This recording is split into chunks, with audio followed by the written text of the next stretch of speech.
The small village of Raven's Hollow had always been a quiet place, nestled deep in a forgotten valley. Its people were simple folk who worshipped the old gods and feared the whispers of the forest that surrounded them. But on this night, the silence was suffocating, the moon hidden behind a shroud of blackened clouds. In the stillness, a shadow moved, a figure cloaked in darkness, its presence colder than the grave. They called her the Death Angel, a harbinger of vengeance and despair. She did not walk among the living but glided, her skeletal wings trailing a thin mist that clung to the ground like the breath of the damned. Her scythe, forged in the fires of despair, gleamed with an unnatural light, its blade thirsty for souls. The first to die was the innkeeper. He had been closing the shutters against the wind when he felt the air grow heavy. Turning, he found himself staring into the hollow eyes of the Death Angel. Before he could scream, the scythe flashed, and his blood painted the walls in crimson arcs. His soul lingered for a moment, a faint wisp of light, before being drawn into the angel's grasp. Word spread like wildfire. The villagers barricaded their homes, clutching talismans and muttering prayers, but no lock or prayer could stop her. One by one, she moved through the village, her presence heralded by a deathly chill. She was unstoppable, her purpose unwavering, for these were not innocent lives.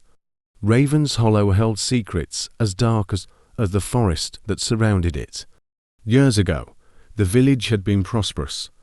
Crops grew in abundance, and the people thrived, but their fortune came at a price.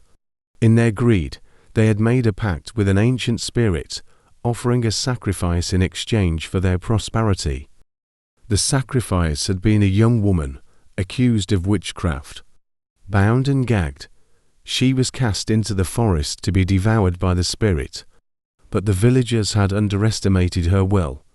Consumed by rage and betrayal, she fought against the spirit, striking a bargain of her own.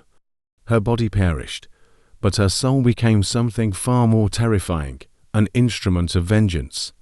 The Death Angel entered the chapel, where the remaining villagers had gathered, huddled together beneath the watchful eyes of their god.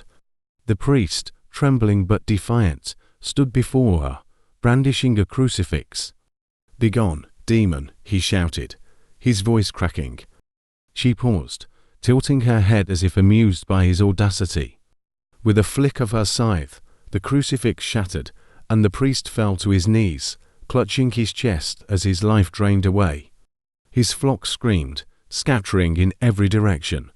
The angel moved through them a wraith, her scythe reaping souls with unrelenting precision.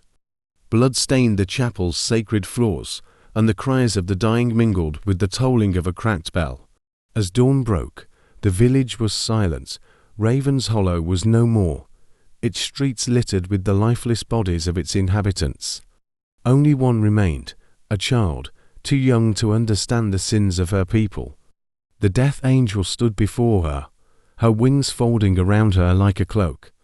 The child looked up, unafraid, her wide eyes reflecting the angel's hollow visage. For a moment, the scythe hesitated. The angel's gaze lingered on the child, and in that fleeting moment, something human flickered within her.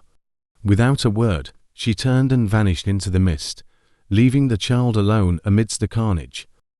The legend of the Death Angel spread far and wide, a cautionary tale whispered in hushed tones. Villages that prospered unnaturally, that hid dark secrets beneath their prosperity, feared her arrival. In the forest, the mist thickened, and the shadow of wings lingered. The Death Angel would rest, for now, but vengeance, like her scythe, was never far from her grasp.